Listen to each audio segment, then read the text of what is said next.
The Royals have struck a one-year deal with third baseman Mike Moustakas, according to Jeff Passan of Yahoo Sports Twitter links.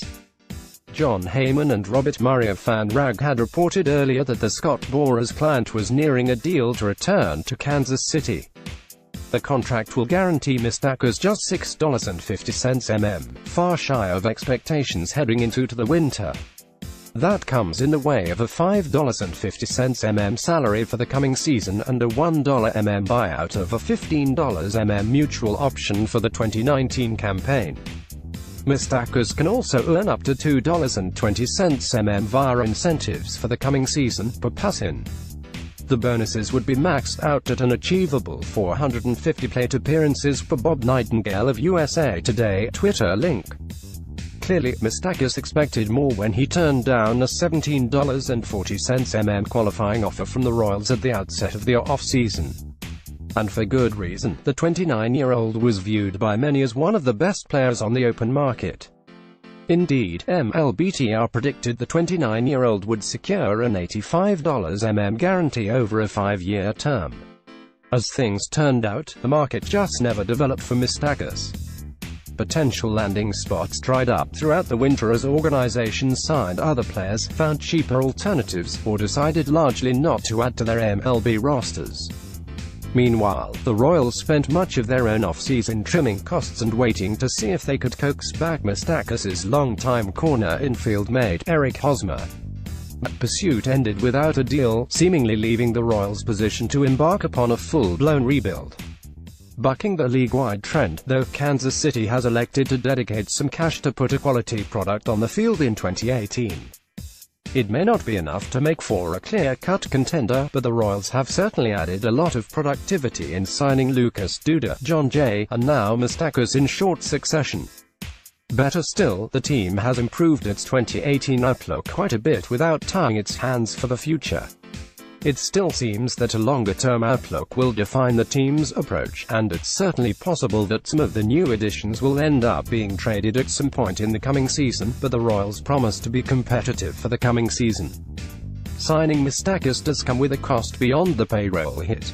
Since he returned to Kansas City after declining a qualifying offer, the organization will not add a compensatory draft choice that it would have if he had joined Hosmer and Lorenzo Cain in heading elsewhere. The Royals will still add 2 selections after the conventional first round of the draft for those departures. As for Moustakas, he'll re-enter the market next winter, assuming the mutual option is not exercised, without the hindrance of any draft compensation, though he'll also face stiff competition in an anticipated market full of stars. There's plenty to digest about this signing, needless to say. Most broadly, it's as clear a sign as any about the market's valuation of power, as the ball flies out of the yard at record rates around the league. Lofty dinger tallies just aren't paying in free agency. It was bad timing, then, for Moustakas, whose power stroke is his chief attribute. He launched a career-high 38 long balls in 2017 and finished with steadily above-average overall offensive production. Despite tepid output earlier in his career, Moustakas has been a .275, .329, .496 hitter over the past 3 seasons. Of course, that's something of the rosy version of his attributes as a hitter. Moustakas managed only a .314 OBP last year and carries an ugly .305 career mark. While he doesn't strike out much, he also doesn't draw many free passes. In 2017, he finished with a career-low 5.7% walk rate. And his 17.8% HRFB rate from last year sits well above his career average of 10.6%. Any decline in that number could be problematic.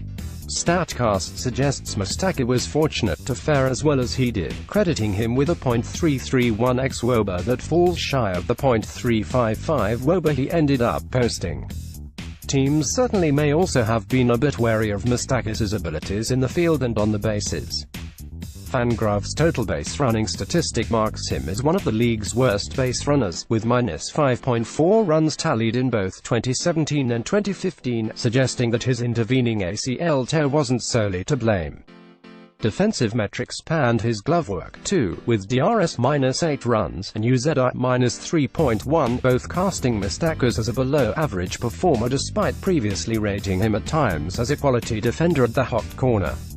In any event, those facts and figures are of no real concern to the Royals, who are intimately familiar with the player they drafted second overall in 2007 and developed into a productive big leaguer. Whatever qualms they may have about his long-term outlook are nullified in this agreement anyway, and there's no denying that Moustakas represents a remarkable bargain at this rate of pay for a single